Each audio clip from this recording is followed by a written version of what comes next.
Hi, this is Catherine. This is Taking Tea with Catherine. It's a lovely, cold day out. The radiator's hissing in lieu of a fireplace. It's time for tea and mystery. And I'm drinking Harney and Sons tea, Jane's Garden, which is a green tea with flowers. I really like it. I was just in the mood for it mainly, so it doesn't really match up with the theme of these books whatsoever. Although there is at least one Jane character in these books, so I guess that kind of works, right? Try to find something that relates. It's really nice, relaxing tea. But mainly it's because of mood. And I picked all these books to read because I was in the mood to read mysteries. Cooler weather just does that for me. I know I'm not the only one. And they're all library books, but that wasn't really why I chose them. There was a little bit of a slight pressure in my head to read as many of my library books and finish them and return them, because I thought that the fines would start accruing in the beginning of 2021.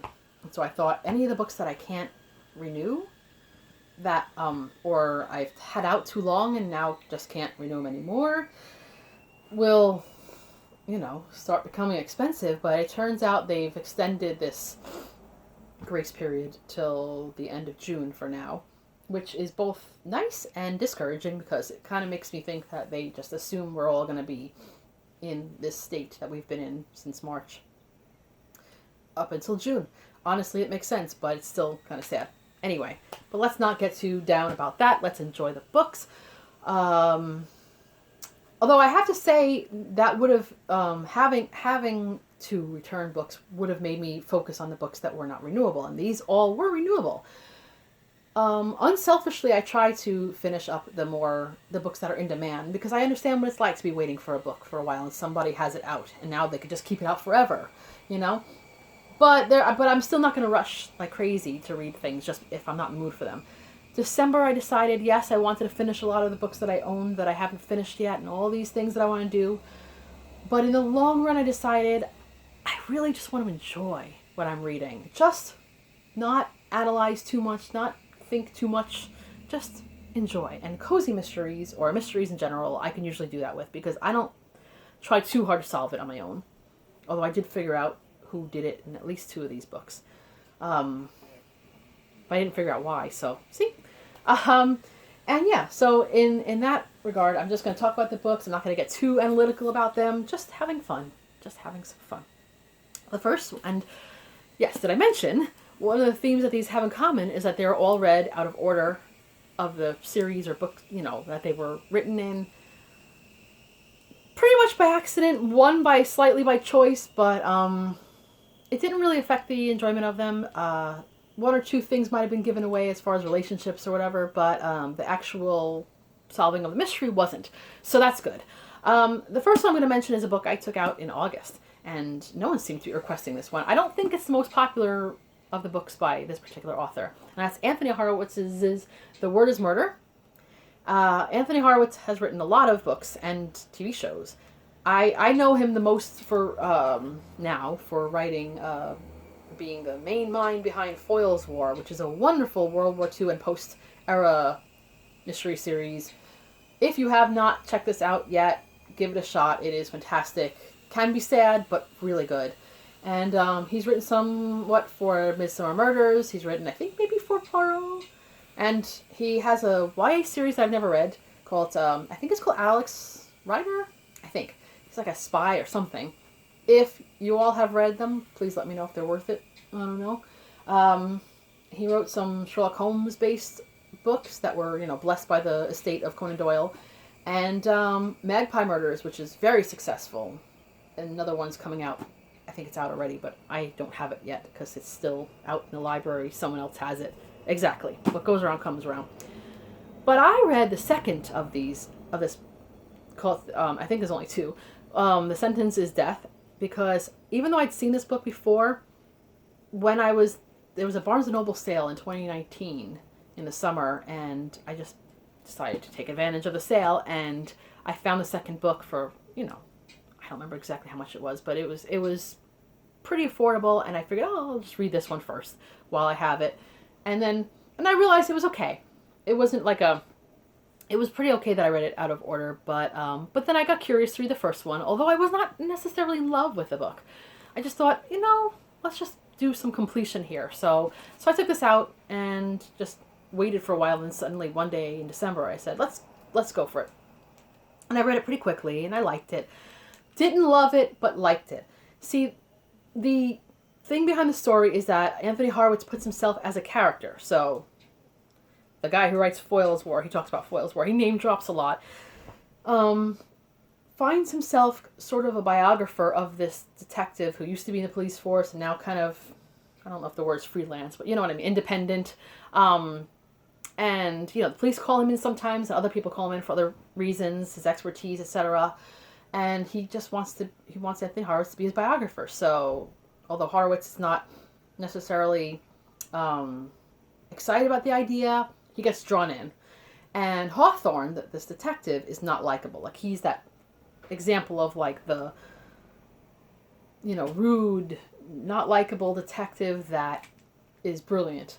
Which I'm not always crazy about. Sometimes I think it's okay if they're not perfect in that way, socially, whatever, but, like, I want something about them that I would want to know them for, besides being able to solve, cases and stuff. He's just, you could see a couple of good things about him, but it's really hard to look past a lot of his prejudices, a lot of his rudenesses. Like, they would almost be funny, but they're not. So I could see why maybe these books aren't as big as the other ones, even just for that reason. If any of you have read these books, let me know if you feel the same way. But in this case, there's a woman who is slightly older woman, not too old, but late middle age, who is pretty well off, but she goes to plan her own funeral, and later on in the day, she turns up dead. So that raises a whole bunch of questions. She has a son who's in Hollywood, and so has it anything to do with him? She had a good amount of money. Does it have anything to do with that? Something happened 10 years ago that some people would still be angry at her for. Does it have anything to do with that? So Hawthorne is investigating. Horowitz is shadowing him. Horowitz has his own theories. Then sometimes he kind of messes up investigation. He kind of makes himself a slightly bumbling Watson type, but he does it intentionally. He does it for himself. So, I don't know what he's like in real life, but it seems to work. But I did figure out who did it, but it didn't. I was going to say I enjoyed this book, but there were parts that I didn't like. For instance, besides the abrasiveness of Hawthorne, it wasn't cozy, and I know death isn't really cozy, but like there's a part about a dead body that does something that grosses me out so much. I know that's part of the reality of death, but it's still, I think that's why I go for cozy mysteries, because you almost forget that, about that sort of thing. A lot of cursing, and I know I will read books with language, I'm not against it per se, but it's like a lot, you know what I mean? Surplus cursing, and that just I don't care for that too much. Of the three, this is probably my least favorite, but I would still say it was enjoyable. What saved it for me, of course, is that it took place in London mostly, and so for me that just already gives me something to enjoy in the reading, and of course all the stories about Foyle's War and different books that he wrote. Horowitz, it was good, just not great. If and when the third book comes out, I don't think I'm gonna be the first in line to get it, but I probably won't be last either. Who knows? So the second book of three that I have here today is probably my favorite. Actually, I gave it 5 stars. If you've ever seen my starring system, I'm not a big 5-star person. I'm really not. But, even if a book isn't perfect, even if I figure out who did it, etc., sometimes if I just felt like I had a good time reading that book, it makes it worth it. I didn't get to really take proper vacations this year, but I had some vacation days that I got to use this month, and I got to read it during that time, and it felt like an escape. And that, right? Isn't that all we need sometimes? So, and it has all the things that I like. So, this is Body on Baker Street by Vicki Delaney, Sherlock Holmes bookshop mystery. and which is exactly what it is. There is a Sherlock Holmes mystery bookshop and emporium, which means they sell Sherlock Holmes books and related items, other mystery books, and paraphernalia, the hats, the videos, cardboard cutouts of Benedict Cumberbatch. um, sounds like a wonderful place to work. Plus, it has an adjoining tea room. I mean, come on. It's in Cape Cod, obviously fictional, but it's run by a woman named Gemma Doyle, who uncle also owns the place. He's always away, and his name is Arthur Doyle. Yay, So, there's a lot of names in here, including her friend Jane Wilson. Jane. There's the Jane. That sound like Sherlock Holmes character names. One of the detectives in the story's name is Estrada, and that sounds like Lestrade, who's an inspector in the Sherlock Holmes books. I don't mind that. I kind of like that kind of corniness. It works for me. The cat that lives in a bookshop is named Moriarty, who is nice to everybody usually, but Gemma. Now, Gemma owns this place. She used to work in a bookshop or co-own one back in actual London, England, but now she's here in the United States, and she is very observant about people. She sees things that no one else sees, which makes her very Sherlock Holmes-like. Plus, sometimes she doesn't pick up on certain social things that she shouldn't say that are true, but she probably shouldn't point things out, which makes her slightly like a Sherlock Holmes type, but a little nicer, Definitely not a Hawthorne. And so there's an author who is very popular, who came out with kind of pastiches, books based on Mrs. Hudson, the Sherlock Holmes landlady on 221B Baker Street. This, of course, is located on 222 Baker Street, West London, Cape Cod. So the landlady supposedly had a whole other life, and this author writes that. And people love it. Not everyone loves it. Some people think it's disrespectful to the canon or whatever. And then some people think that she stole their ideas. So obviously this author has some, I guess you could say, enemies. And so her people get in touch with the bookshop and they want to arrange a signing. So a lot of people show up, good and bad. And then during the signing, the author ends up dead. So some of the people who were vocal about their disapproval end up becoming suspects. One of whom is the prime suspect and asks Gemma to please help him, clear his name. So she, of course, gets herself involved, even though the detectives don't quite like that, but she, gets herself in and out of problems, and Jane comes along and helps her out, and that's basically the story, but it is so much fun. There's so many wonderful bookshop-ish scenes. There are tea room scenes because of the adjoining tea room, which I love so much. So many afternoon tea scenes, cucumber sandwiches, that sort of thing, which I miss. Waterfront restaurants, which I miss as well. I miss restaurants in general, which sounds weird because I'm not that much of an outgoing person, but I do. I do miss going out and sitting out at a nice restaurant. But it was just such an escape. It was cozy. The deaths were not gory. Good, fun reading. If any of these things sound appealing to you, I think you'll like it too. You may not give it a 5-star like I did, but I enjoyed it. Last but not least, is a series that I've loved. Oh, wait. Backtrack. This is the second in the series. I had accidentally read after the first one, the fourth one, just because of not observing very much what came out first in the library list, but it didn't harm it too much, so there you go. Now, Strange Tide, Bryant and May, Strange Tide, it's the Peculiar Crimes Unit Mysteries, which is a fictional police investigating unit that does what exactly it says it does.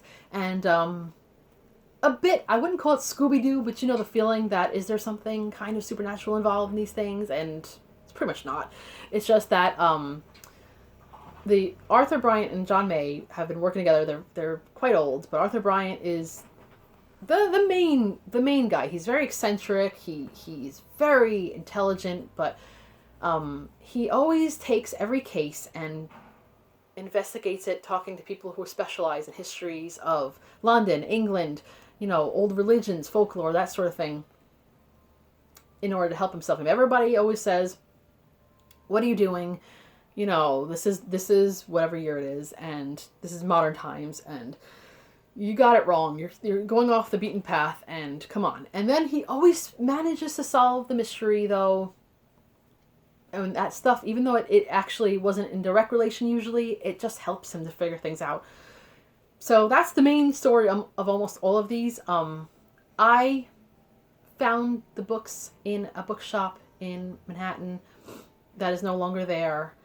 I found the book in the series called The Victoria Vanishes, and didn't buy it when I saw it, but my friend who was with me bought it for me later. I ended up loving it. That bookshop shut down, sadly. So when I saw the book that came after that book in the Mysterious Bookshop, which is a mystery bookshop in downtown Manhattan, please, if you're ever in the area, give them a visit, because we need to support these bookshops, really. And I thought, you know what?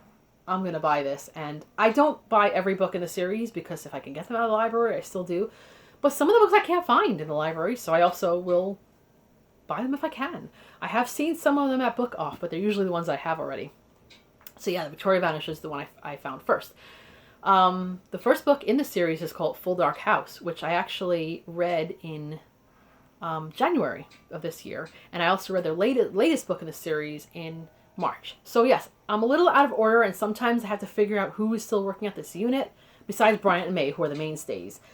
And this takes place in modern times, but sometimes they will go back to remembering a case from like the 70s. So I guess that's another thing that keeps it going, because at this point, both Bryant and May would be far too old to be working in the situation that they work in. Although their age is addressed, but it's still kind of like, wow, if you do the math. But they were supposed to be around during the Blitz, Anyway, but yeah, it always takes place, well, not all of them, but most of these, and this one definitely takes place in London. A woman is found tied up to a post in the Thames, and she drowns, and there are many people that could have had a reason maybe to kill her, but it doesn't make any sense why they would, because she, or was she suicidal? There's all these kind of questions that come. But of course, Arthur Bryant, who is struggling with some difficulties of his own, starts to think it has something to do with the Thames and the history of the Thames and how the Thames was used by different people, the Saxons, the Tudors, ancient times, whatever.